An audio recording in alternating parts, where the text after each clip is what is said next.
하나님을 발견하고 그의 처소에 나아가랴. 어찌하면 그 앞에서 내가 호소하며 별 말을 내 입에 채우고 내게 대답하시는 말씀을 내가 알며 내게 이르시는 것을 내가 깨달으랴. 그가 큰 권능을 가지시고 나와 더불어 다투시겠느냐? 아니로다. 도리어 네 말을 들으시리라. 거기서는 정직한 자가 그와 변론할 수 있은즉 내가 심판자에게서 영원히 벗어나리라. 그런데 내가 앞으로 가도 그가 아니 계시고 뒤로 가도 보이지 아니하며 그가 왼쪽에서 일하시나 내가 만날 수 없고 그가 오른쪽으로 돌이키시나 배울 수 없구나. 그러나 내가 가는 길을 그가 아시나니 그가 나를 단련하신 후에 내가 순금같이 되어 나오리라. 아멘. 할렐루야. 하나님의 큰 복이 함께 하신 줄 믿습니다. 아멘. 우리 옆사람 같은 사람 인사 나누시죠. 반갑습니다. 참 잘 나오셨습니다. 나가봅시다. 네, 우리 오늘 이렇게 오랜만에 우리 박석규 성도님이 예, 출석하셨는데 환영하는 마음으로 힘차게 박수 한번 할까요? 네. 지난주에 이렇게 상을 당하시고 상을 치르시느라고 애쓰셨는데 오늘 이렇게 하나님께 나오셨습니다. 정말 하나님의 위로와 평안이 이 박석규 성도님과 유족들에게 충만하시길 간절히 바랍니다. 제가 오랜만에 오늘 새벽에 꿈을 꿨는데요. 집사람이 저를 막 깨워요. 갑자기 잠을 자고 있었는데 막 깨우길래 왜 그런가 했더니 방에 물이 막 차가지고 비가 샜나 봐요. 비가 많이 와가지고 그래서 이렇게 일어나서 보니까 옛날 집이더라고요. 옛날 집 꿈에 옛날 집인데 옛날 집은 이렇게 그 부엌이 따로 있잖아요. 부엌이 있고 그래서 이제 부엌과 그 잠자는 방하고 이렇게 문이 이렇게 연결되어 있잖아요. 문이 있는데 아무튼 제가 꿈에서 물을 막 퍼내기 위해서 바가지를 막 찾아가지고 방에 차 있는 물을 이제 많이 차진 않았는데 발목 정도 물이 찬 것 같아요. 그래서 이제 가재두구들을 조금이라도 건져보려고 이제 물을 막 그 부엌 쪽으로 물을 막 빨리 퍼내고 있습니다. 퍼내는 장면이 이제 꿈에 나타나는데 그런데 어느 순간에 집이 막 둥둥 떠내려가요. 어느 순간에 제가 이제 그 집 안에 있었는데 집 안에서 제가 뭔가를 하나라도 더 건지려고 있었어요. 근데 밖을 보니까 막 큰 강물이 흘러가면서 그 큰 강물에 제가 살고 있는 집이 떠내려가는 거예요. 그런데 이제 집이 바뀌었어요. 좀 모양이 이제 조립식 주택으로. 이게 밖에서 이렇게 보니까 조립식 주택이 이렇게 떠내려가는 모습이 보이는 거예요. 그리고 제가 그 안에서 뭐라도 이렇게 건지려고. 이게 제일 중요한 제일 중요한 거 뭐가 있을까? 뭐부터 빨리 건져야 될까? 생각했는데 일단 핸드폰을 빨리 불에 젖지 않도록 핸드폰 연락을 해야 되니까 핸드폰을 건졌어요. 지갑을 건지기는 해야 되는데 지갑은 못 건졌어요. 그래서 이제 집사람이 다른 때 같으면은 막 소리 지르고 난리를 폈을 텐데 집사람이 어떻게 조용하더라고요. 근데 자녀들은 우리 애들은 그래도 다 안전하게 밖으로 나왔고 저 혼자만 집 안에서 뭔가 좀 건지려고 하는 거예요. 근데 안 되겠더라고요. 이게 워낙 큰 홍수가 나가지고 큰 강물에 막 떠내려가니까 잘못하면은 저도 익사할 수도 있잖아요. 그래서 이제 일단은 빨리 이제 집에서 나가야 되겠다 하고 이제 집을 나온 것 같고 그 순간에 무슨 생각이 들었는데 왜 갑자기 이런 난리가 났을까? 그 순간 드는 생각이 이제 그 하나님께서 이제 제가 꿈속에서 드는 생각입니다. 하나님께서 더 좋은 집을 주실란가 보다. 헌 집은 이제 뜬내려가고, 예, 걱정이 약간 들긴 했는데 그 순간 드는 생각에 하나님께서 새 집을 주실란가 보다. 이런 마음이 싹 들어오더라고요. 예. 그래서 전혀 그 집이 떠내려가는데도 별로, 예, 그게 걱정이 별로 안 됐어요. 하나님께서 새 집을 주실란가 보다. 이런 마음이 들었습니다. 이제 그래서 꿈에서 깨고 나서 이제 생각을 해봤죠. 이게 무슨 꿈인가? 무엇을 알려주시려고 하는가? 근데 오늘 말씀을 생각해보니까 오늘 말씀하고 조금 연관이 있더라고요. 그래서 이제 저는 이제 갑작스러운 거잖아요. 갑자기 그렇게 비가 많이 올 줄도 몰랐고 그렇게 막 홍수가 나가지고 집이 떠내려갈 걸 어떻게 알았어요? 예. 잠을 자고 있다가 이제 집사람들이 깨워가지고 일어나 보니까 이제 물이 차면서 또 금세 막 집이 떠내려가고 있었으니까 어떻게 보면 이것이 이제 환란이잖아요. 저에게는 고난이잖아요. 환란이잖아요. 갑자기 집을 잃어버리니까. 그러나 감사한 것은 이제 사람은 한 사람도 다치지 않았고 한 사람도 우리 가족은 죽지도 않고 익사하지도 않고 안전하게 된 것이 너무 감사하고, 자, 그런 마음이 들었습니다. 근데 오늘 말씀에 오늘 우리가 욥기 말씀을 보고 있거든요. 욥기 말씀 보는데 요즘에 이제 새벽 예배 때 보는 말씀이 욥기예요. 욥기는 여러분 우리 성도님들 잘 아시는 바와 같이 이제 전체 주제가 이제 고난이죠. 고난이라고 하는 고난이 왜 왔는가? 고난의 원인. 특히 이제 의인의 고난. 왜 의인에게도 고난이 닥치는가? 하나님께서 주신 말씀에 의하면 보편적 진리의 말씀은 뭐냐면 악인은 어때요? 하나님께로부터 심판을 받고 벌을 받고 저주를 받는 것이 그게 맞는 말씀이잖아요. 악인은 죄를 지은 사람은 심판을 받고 형벌을 받고 저주를 받고, 그리고 반대로 의인은 상을 받고 복을 받고 그리고 행복해 하도록 오거든요. 하나님 말씀에 의하면.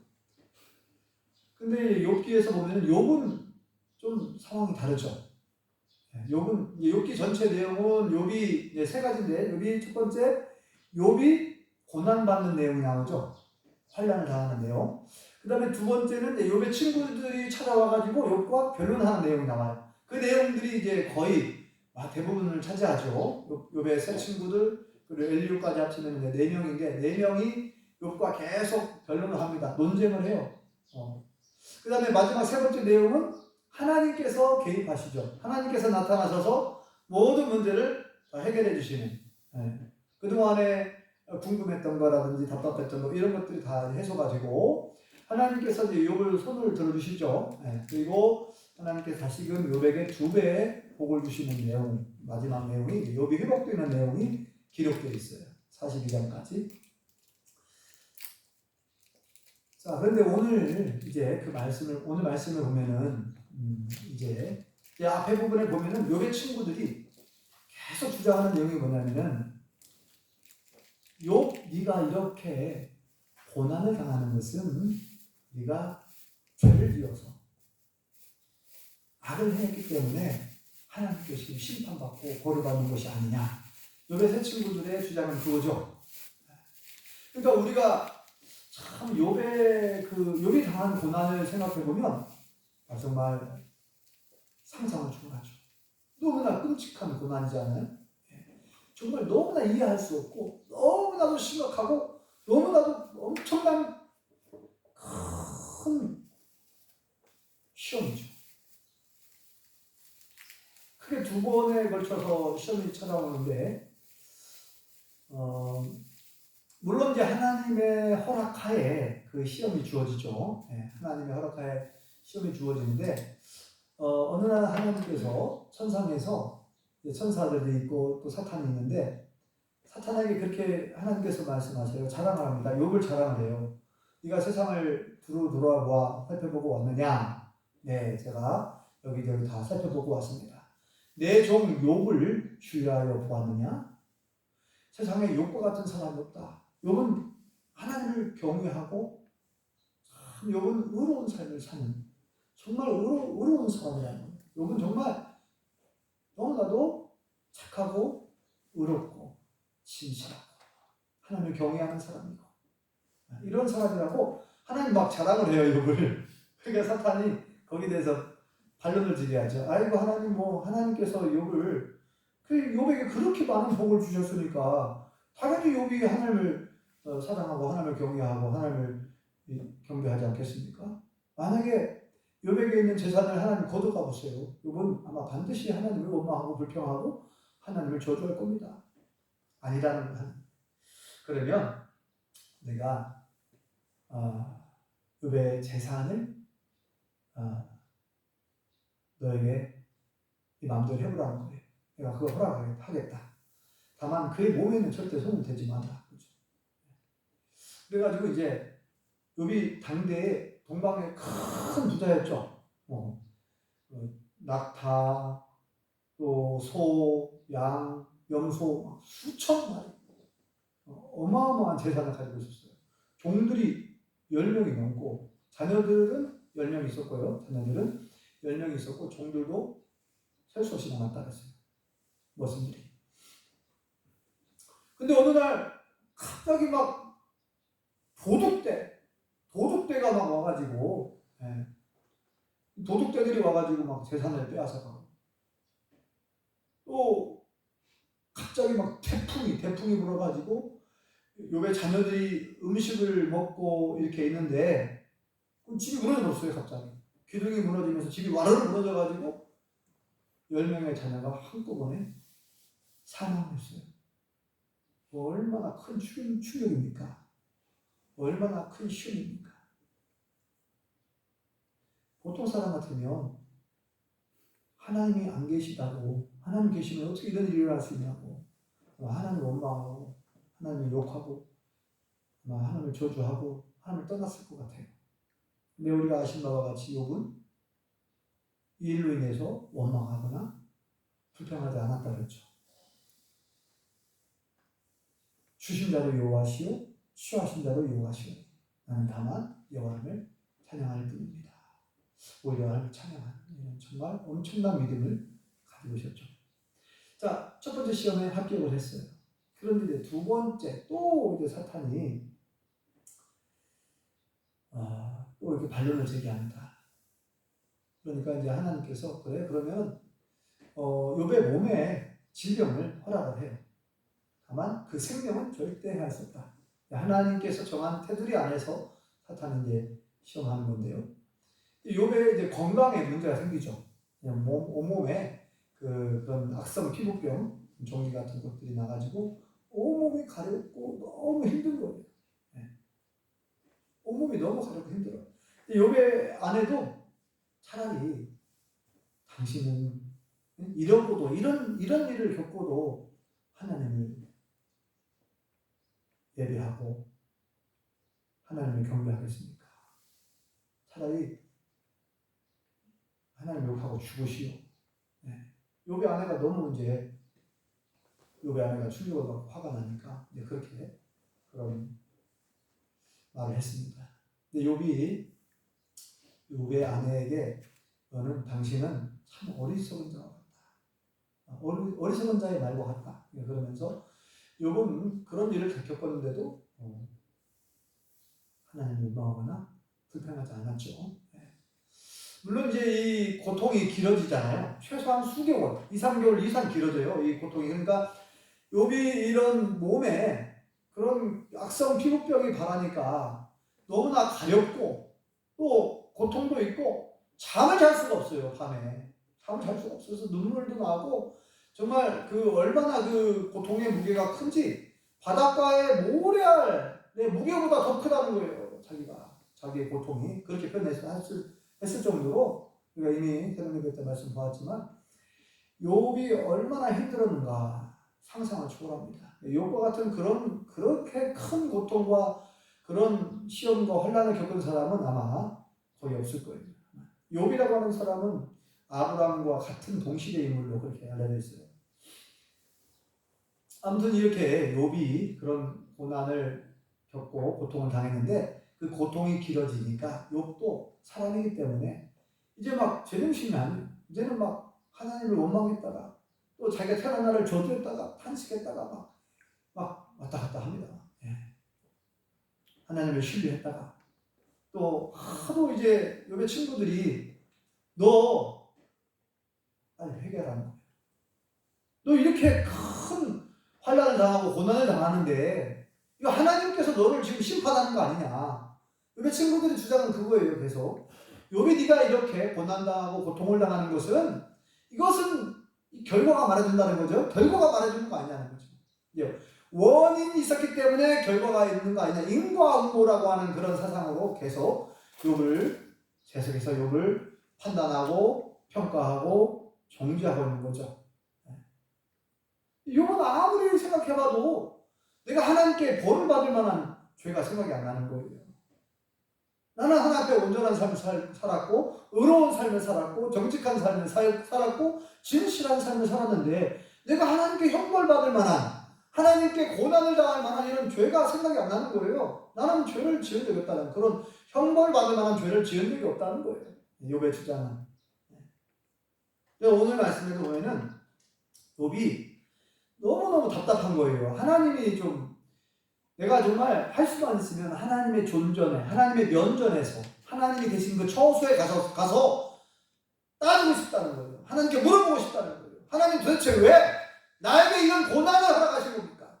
나에게 왜 이런 고통을 가져다 주시는 겁니까? 내가 무슨 죄를 지었길래 나에게 무슨 잘못이 있길래 왜 나에게 이런 시험과 왜 이런 고난이 오는 겁니까? 물어보고 싶다는 거예요. 하나님께.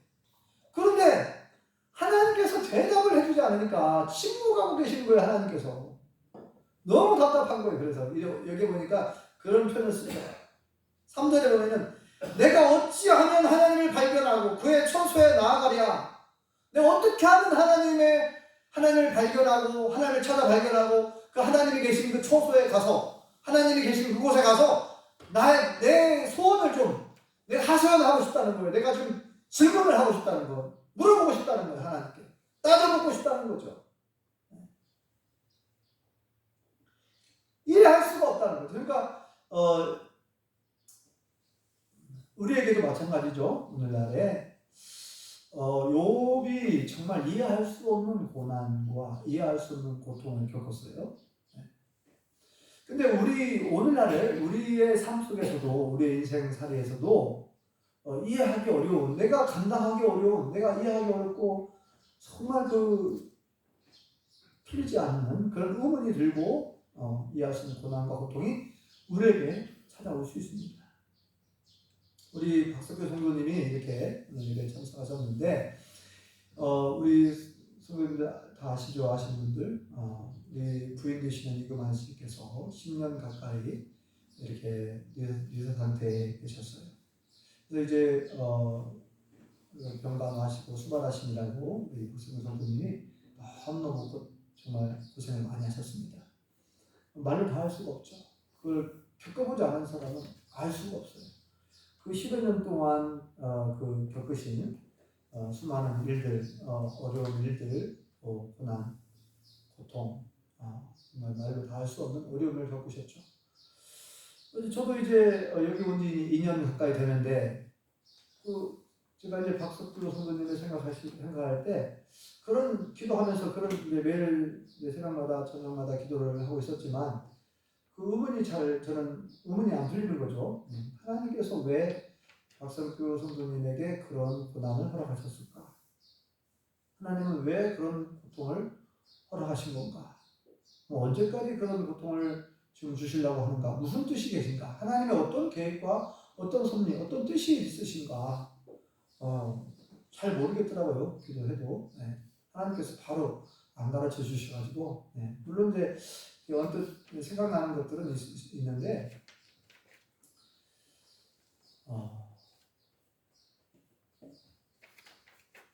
여기에서 우리가 이해할 수 없는 고난, 이해할 수 없는 고통이 각 사람에게, 각 가정에게 누구든지 있을 수 있다는 거죠. 크고 작은 정도의 차이는 있지만, 그래서 그런 말이 있어요. 이 세상에 걱정이 없는 사람은 아무도 없다. 이런 말이 있어요. 이 세상에 문제가 없는 가정은 하나도 없다. 이런 말이 있어요. 그죠? 저희 집도 어려움이 많이 있었습니다. 이제 크게 고난과 고통이 찾아오는 원인이 크게 네 가지가 있다고 제가 언젠가 말씀드린 것 같은데, 우리 인생살이에 고난과 고통이 찾아오는 크게 네 가지 원인이 있어요. 첫 번째는 내가 실수하고 내가 잘못을 했을 때 고난이 오거나 질병이 찾아오는 경우가 있고, 두 번째, 나는 아무 잘못이 없는데 상대방의 실수로 상대방이 나에게 어려움을 주는 경우들이 있어요. 세 번째는 성경에 보니까 사탄의 잘못으로 사탄이 누군가에게 해코지 하는 어려움을 가져다 주는 경우가 있습니다. 그리고 마지막으로 네 번째는 하나님께서 허락하신 고난과 고통이 있어요. 하나님의 특별한 섭리 하에 하나님이 허락하신 고난과 고통이 있습니다. 크게 네 가지라고 그렇게 분류할 수 있어요. 그래서 저는 이렇게 생각을 해보니까 내가 실수해서 내가 잘못해가지고 어려움 당한 적이 여러 번 있지만, 한 가지만 예를 들면 제가 초등학교 3학년 때 독사에 물려가지고 한 달 동안 고생한 적이 있어요. 그건 다른 사람 잘못이 아니에요. 제 잘못입니다. 제가 독사를 잡으려고 하다가, 그래서 시골에 살았기 때문에 옛날에 뱀을 잡아가지고 팔면 용돈이 생겼잖아요. 그래서 그냥 초등학교 3학년 그냥 뱀을 잡으러 가야 되겠다 해가지고, 네. 뱀이 쑥 지나가니까 딱 잡았어요. 잡았는데 꼬리 부분을 잡았네. 꼬리 부분. 그러니까 이제 독사인지도 모르고 독사가 이제 물은 거예요. 확 돌아가지고 물었는데, 손등을 물었는데, 오른손 손등을 물었는데 따끔따끔거려요. 가시 찔린 것처럼. 제가 언제 얘기했죠. 피가 조금 따끔따끔, 가시 찔린 것처럼 피가 조금 나요. 근데 손등이 부어오르더라고요. 그래서 독사가 물렸나 보다 해가지고 집으로 빨리 갔는데, 안티프라민 바르려고. 옛날에 안티프라민 옛날에는 완전히 만능이잖아요. 그래서 안티프라민 막 찾았는데, 마침 어머니가 외출하려고 이렇게 화장을 좀 하고 계셨는데, 안티프라민 찾았더니 너 왜 그러냐? 뱀한테 물린 것 같아요. 그랬더니 막 어머니가 깜짝 놀래가지고 고무줄로 막 목을 꽁꽁 묶고 그 하얀 백방 그것을 씹어서 먹으라고 하는데 도저히 그걸 못 먹겠고, 그래가지고 이웃 마을에 가가지고 침을 넣는 할아버지한테 가서 침으로 확 쪼았어요. 그랬더니 이제 침을 쪼아가지고 피를 빼야 된다는 거죠. 독이 들어있는 피를. 근데 한참 찔렀는데도 안 나와요, 피가. 그러다 더 세게 찌르고 더 많이 찌르니까 노란 피가 나왔다 그랬죠. 노란 피를 빼내고. 그런데 이제 독이 완전히 빠진 게 아니죠. 1시간 넘었으니까. 그래서 약초를 알려줘서 약초 뿌리 깨가지고 붙이라고 그랬고 했는데, 왜 병원을 안 갔을까? 지금 생각해보면. 왜 병원에 나를 안 데리고 갔을까? 내가 죽을 뻔했어요. 병원에 갔어야 되는데. 병원 안 데리고 갔어요. 네. 근데 돼지고기 비계를 좋다고 해가지고 민간요법 돼지고기 비계를 붙이니까 살이 이제 팔이 통통 부었잖아요. 옷을 못 벗을 정도로 통통 부었는데, 이렇게 돼지고기 비계를 붙여가지고 이제 손등에다 붙이니까 서서히 이게 빠지더라고요, 붓기가. 그래서 안 죽고 살았습니다. 누구 잘못이에요? 제 잘못이죠. 네. 제가 뱀을 뭣도 모르고 겁도 없이 뱀을 잡아갖고 용돈 벌어보겠다고 돈 욕심에, 용돈 벌어보겠다고 하는 욕심에 제가 실수한 겁니다. 제가 잘못해서 고난을 당한 겁니다. 한 달 동안. 자, 내가 실수해서, 내가 잘못해서 오는 고난과 질병이 대부분을 차지해요. 대개 보면. 또 하나는, 두 번째는 나는 잘못했는데 상대방이 잘못해가지고. 제가 한 20년 전에 그 무주 대미교회 첫 목회지인데, 이렇게 저하고 집사람하고 친구 목사님하고 사모님하고 같이 차를 타고 학교 이제 공부하러 가는데, 그 안성에 있는 사거리에서 트럭하고 부딪혔어요. 지나가는데 트럭이 너무 세게 가요. 원래 천천히 가는 곳인데 트럭이 부딪혀가지고 사고가 났습니다. 우리는 잘못이 없다고. 그리고 또 아무튼 또 예전에 봉동에서도 그 신호대기 중에 있는데 뒤에서 받아가지고 사고 나가지고 입원한 적도 있었는데 이렇게 나는 잘못이 없어요. 나는 신호대기 중에 빨간불이어서 이제 신호대기하고 있는데 이 뒷차가 그 신호를 못 본 거예요. 그냥 부딪혀버린 제 차. 자, 나는 잘못이 없어요.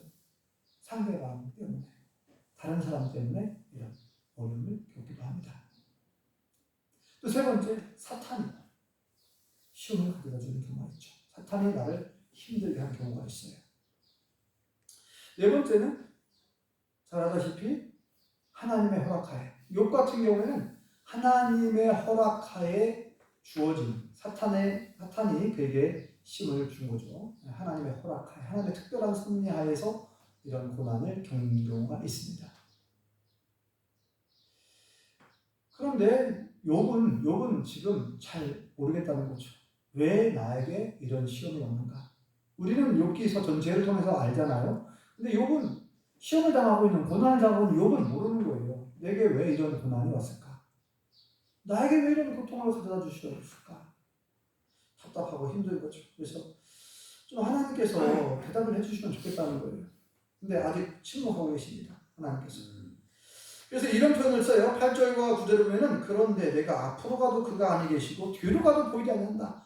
좀 하나님을 볼 수 있으면 좋겠다는 거예요. 좀 하나님 나에게 좀 나타나셔가지고 내가 하나님을 바라보고 하나님 앞에 하나님의 면전에서 말하고 싶다는 얘기죠. 그가 왼쪽에서 일하시나 내가 만날 수가 없고 그가 오른쪽으로 돌이키시나 내가 배울 수가 없구나. 하나님께서는 뭔가 지금 나와 함께 하시기도 하지만 나와 함께 하신다고 그랬잖아요. 근데 볼 수가 없으니까. 나는 하나님을 볼 수가 없다는 거예요. 하나님은 나와 함께 하시는 것 같지만 앞으로 가도 뒤로 가도 하나님 안 보이니까 답답하다는 얘기죠. 여기. 그런데 욥이 한 가지 오늘 말씀 보니까 욥이 그래도 끝까지 하나님에 대한 믿음과 소망을 잃지 않고 끝까지 하나님을 바라보고 있는 것을 볼 수가 있죠. 자, 10절을 같이 읽어볼까요? 10절 시작. 그러나 내가 가는 길을 그가 아시나니 그가 나를 단련하신 후에는 내가 술같이 되어 나오리라. 아멘. 내가 가는 길을 나도 모르겠다는 거예요. 나도 모르겠다는 거예요. 내가 앞으로 어떻게 될지 욥 자신도 내가 왜 이런 고통과 고난을 겪고 있는지 나도 잘 모르겠지만 그런데 하나님은 아신다는 거예요. 내가 가는 길을 하나님이 아신다는 거예요. 나도 나를 잘 모르고 나도 내가 앞으로 어떻게 될지 모르지만 내가 가는 길을 하나님은 아신다는 거예요. 이게 정말 믿음이죠. 하나님을 신뢰하는 믿음. 하나님은 다 보고 다 알고 계신다는 거예요.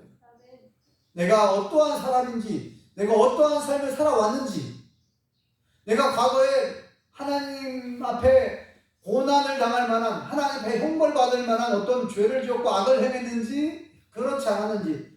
욥은 그 1장에 보면은, 6개 1장에 욥이 얼마나 정말 다른 사람, 고아와 과부, 어려움 당한 사람들을 돌보고, 먹을 것을 나누고, 있는 재산을 나누고, 정말 그렇게 많은 사람들에게 좋은 일을 많이 했잖아요. 그럼 하나님이 다 알고 계신다는 거죠. 내가 다른 사람의 물건을 빼앗은 적도 없고, 다른 사람을 해코지한 적도 없고, 거짓말한 적도 없고, 욥은 친구들에게 그렇게 자기의 의로움을 얘기하잖아요. 그래서 이제 여기에 보면 내가 가는 길을 그가 아시나. 오늘 말씀의 제목이 그가 아시나. 그가 누구예요? 그가 누구죠? 여호와 하나님이시죠. 네. 여호와 하나님이 아신다는 거예요. 여호와 하나님. 정말 저도 이렇게 어떤 일을 겪었을 때에 이해가 안 되는, 수십 년간 왜 그때 그런 일이 있었을까? 나중에 더 시간이 흐르니까 하나님께서 이렇게 깨닫게 해주시기도 하더만, 알게 하시기도 하고. 네. 저희 집도 정말 어려움을 많이 겪었다고 아까 말씀드렸잖아요. 어머니가 고생을 많이 했는데 아버님이 제가 중3 때 돌아가셨으니까 6남매 키우시느라고 어머니가 고생을 많이 하셨어요. 네. 왜 하나님께서는 아버님을 빨리 데려가셨을까? 왜 우리 집에 그런 고난이 닥쳤을까? 여러 가지 질문할 수가 있죠. 네. 저희 집안에 많은 어려움. 저희 둘째 누님은 부산에 사는데 10년 전에 매형이 교통사고로 사망했어요. 이제 가게를 차리고 분식점을 새로 오픈을 해가지고 이제 뭔가 열심히 막 꿈을 꾸고 있는데 이 매형이 이제 오토바이 음식 배달 가다가 차하고 부딪혀서 직사한 거예요. 그리고 큰 충격을 받은 거죠. 이제 조카가 둘 있는데, 아들이 둘 있는데, 그 누님이 그 아들들 키우느라고 혼자서, 지금도 혼자서 살고 있고, 아들이 다 컸는데,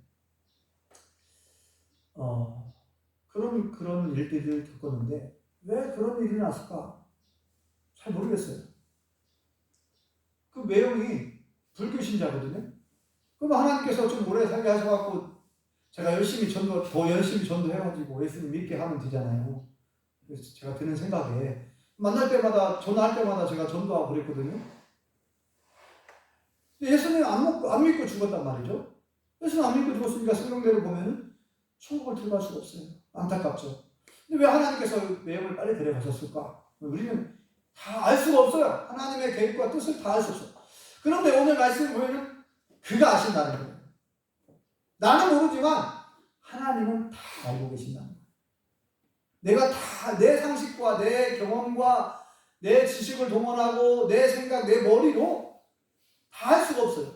다 할 수가 없는데 사람들은 가끔씩 하나님보다 자기가 더 똑똑한 것처럼 함부로 판단하고 함부로 평가하고 함부로 정죄하고 하나님을 이해해보려고 자기가. 그리고 하나님은 없다 그러고 이렇게 이제 말하는 사람들도 있죠. 하나님이 계시다면 어떻게 이런 일이 나는 얘기죠. 왜 러시아와 우크라이나 전쟁이 빨리 안 끝나나?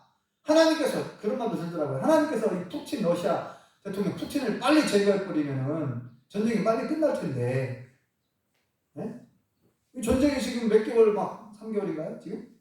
그러니까 수개월 동안 전쟁이 길어지면서 세계적으로 지금 물가가 막 올라가고 원자재 값이 올라가고 곡물 가격이 올라가고 점점점 어려워지거든요. 왜 하나님께서 왜 이 전 세계적으로 이런 코로나 바이러스를 또 하나님 허락하셔가지고 왜 이렇게 많은 사람들이 죽어야 되고 어려움을 겪는가? 여러분들이 우리 성도님들이 살아가면서 이런 일들을 겪을 때 이해가 안 될 수도 있어요. 하나님이 살아계시다면 왜 이런 일이 나야 되는가? 하나님이 사랑의 하나님이시다고 했는데 왜 이런 시련과 이런 고난과 이런 고통이 내 가정에 나에게 왜 일어나야만 했는가? 다 우리가 알 수 없어요. 중요한 것은 하나님은 항상 선하시고 항상 옳으신 분이신 줄 믿습니다. 하나님은 의로운 재판장이시라 그랬고 하나님은 선하신 분이고 악을 행하실 수가 없는 분이었어요. 하나님은 속성상 거룩한 분이시고 악이 하나도 없고 죄가 하나도 없는 분이거든요. 그러니까 하나님은 항상 선하시고 옳으신 분이에요. 우리가 잘 모르기 때문에 함부로 이제 하나님을 평가하려고 사람들이 판단하려고 그러는데 우리는 그냥 모른다고 해야 되는 거예요. 모르겠다. 왜 이런 일들이 이런 전쟁이 벌어지고 왜 이런 고난이 닥치는지 난 잘 모르겠다. 겸손하게 이렇게 말을 해야 되죠. 사실은 난 잘 모르겠다. 모른다고 해야 되는데 마치 자기가 뭔가를 잘 아는 것처럼 함부로. 욥의 친구들이 그랬어요. 욥의 친구들이 욥을 정말 잘 아는 것처럼 욥을 판단하고 정죄했어요. 비판하고. 야, 욥 너 이런 죄를 지었지 않았냐? 너 악을 행했으니까 죄를 지었으니까 이런 고난을 당하는 거 아니냐? 회개하라. 막 이렇게 욥을 자꾸 욥을 더 힘들게 했어요. 욥에게 상처를 더 주는 말을 했거든요. 이제 말씀을 이제 정리를 하겠습니다. 오늘 10절에 다시 한번 읽어볼까요? 10절 말씀을 시작. 그러나 내가 가는 길을 그가 아시나니 그가 나를 단련하신 후에는 내가 순금같이 되어 나오리라. 아멘. 이것은 욥의 믿음의 고백이거든요. 욥이 하나님을 신뢰하고 있었기 때문에 하나님을 끝까지 믿고 있었기 때문에 이런 고백을 할 수 있었던 거예요. 내가 가는 길을 나는 잘 모르겠고 사람들도 모르지만 하나님은 아시고 하나님은 다 아신다는 거예요. 내 형편과 처지, 나의 모든 사정을 내가 어떠한 삶을 살아왔는지 하나님은 아신다는 거죠. 내가 가는 길을 그가 아시는데 그가 나를 단련하신 후에는 내가 순금같이 정금같이 나오게 될 것이다. 금을 만들기 위해서 돌을 깨트려가지고 부셔가지고 용광로 속에 녹여가지고 뜨거운 불에 녹여가지고 순금을 채취하잖아요. 그죠? 이 순금이 그냥 나오는 거 아닙니다. 그 순금 같은 믿음의 사람이 그냥 되는 거야. 그러니까 이런 연단을 통해서, 이런 훈련을 통해서 깨지고 부서지고. 그러니까 욥은 욥은 이런 고백을 했는데 욥의 고백처럼 나중에 그렇게 됐죠. 욥의 이런 시험과 환란을 하나님께서 욥에게 이런 허락하셨는데 욥을 이렇게 단련하신 후에 욥의 믿음이 엄청나게 업그레이드 돼요. 욥의 믿음이 엄청나게 성숙한 믿음으로 성장하게 되죠. 나중에 그런 고백들을 하잖아요. 하나님 개입하셨을 때 하나님께서 욥에게 막 질문을 하고 물어봤을 때 욥은 거기에 한마디 제대로 못하면서 욥이 겸손해지죠. 그동안에는 막 욥이 막 하도 힘들고 고통스러우니까 막 하고 싶은 말 다 해버렸어요. 하나님한테 막 따져 묻고 막 하나님한테 호소도 하고 막 불만도 토로하고 하도 힘드니까 나중에 욥이. 그러다가 이제 나중에 이제 하나님께서 나타나셔서 말씀하셨을 때 욥이 이제 한마디도 말을 못하고 하나님 앞에 겸손히 이제 자중하게 되고 회개하게 되고, 그래서 이제 욥의 이 고백처럼 이제 그렇게 됐습니다. 단련하신 후에 내가 순금같이 나오게 될 것이다. 그래서 아까 말한 그 네 가지 원인 중에 하나님께서 뜻이 계셔서 특별한 하나님의 섭리와 계획이 있으셔서 고난을 허락하시는 경우가 있다는 거죠. 욥은 그러한 경우였습니다. 우리에게도 때때로 이해할 수 없는 고난과 고통이 찾아올 수 있는데 하나님의 특별한 섭리와 뜻이 계셔서 우리에게 필요하기 때문에 고난과 고통을 허락하시는 경우가 있어요. 그래서 시편 119편에 보면 고난당한 것이 내게 유익이다 이런 표현이 나오는데 그런 경우죠. 내가 이제 나중에 돌아보니 나에게 그런 고난이 있었는데 그 고난과 그런 고통의 시간들이 나에게 엄청난 유익이었다라고 그런 고백을 저도 할 수 있었어요. 나중에 할 수 있었는데 바라기는 저와 우리 모든 성도님들이 나와 내 가정에 또는 상대방이나 어떤 사람에게 어떤 고난과 고통이 찾아올 수 있는데 그런 고난과 고통이 찾아왔을 때 욥의 친구들처럼 함부로 판단하거나 함부로 평가하거나 함부로 정죄해서는 안 된다는 것을 꼭 기억하시고요. 그리고 우리는 다만 예수님의 마음을 품고 예수님의 사랑을 품고 위에서 기도해 주는 거죠. 진정한 위로자가 되어야 될 줄 믿습니다. 그리고 끝까지 하나님을 신뢰하시기 바랍니다. 하나님은 언제 나에게 그런 깨달음을 주실란가, 언제 알려주실지 몰라요. 내가 죽은 다음에 하나님 나라 가서 그때야 비로소 알 수도 있어요. 언제 어떻게 나를 깨우쳐 주실란가, 어떻게 알게 해주실지 알 수가 없어요. 하나님께서 언제 욥을 회복시켜 주시고 욥에게 2배의 축복을 주셨는데 언제 그렇게 나를 회복시켜 주시고 언제 나에게 그렇게 2배의 복을 주실란가 알 수 없어요. 내가 죽은 다음에 천국에 가서 상급을 받을지 이 세상에서 살아가는 동안 모든 문제가 회복되고 모든 문제가 해결되고 될 수도 있겠지만 알 수 없습니다. 중요한 것은 하나님은 다 알고 계신다는 거죠. 하나님은 우리의 수고를, 우리의 고통을 다 알고 계신대요.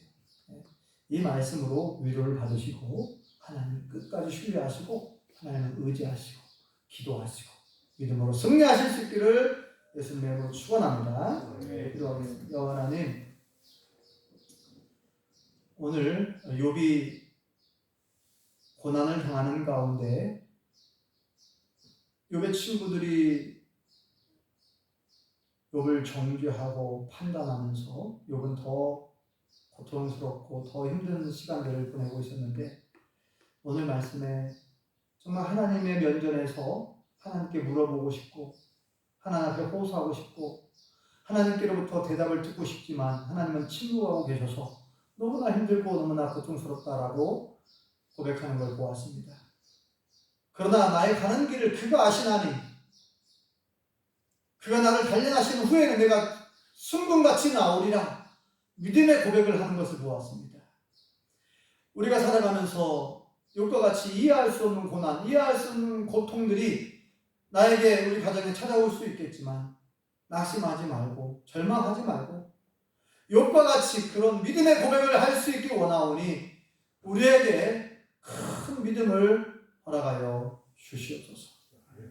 우리는 예수님의 마음을 품고 예수님의 사랑을 품고 항상 겸손한 마음으로 다른 사람을 위로할 수 있는 진정한 위로자가 되게 도와주시옵소서. 아버지 하나님, 어려움 당한 고난을 당한 우리 박석배 성도님을 하나님께서 그 마음을 위로하여 주시고 또 치유하여 주시고 또 회복시켜 주시옵소서. 모든 유족들의 마음을 위로하여 주시옵소서. 병원에 입원해 있는 우리 홍일순 집사님을 하나님께서 위로하여 주시고 염증을 제거해 주시고 치료해 주시고 수술도 잘 받고 건강한 몸으로 태어날 수 있도록 하나님 치유의 역사를 허락하여 주시옵소서. 예수님의 이름으로 기도합니다. 아멘. 찬송가 393장 보시겠습니다. 찬송가 393장입니다.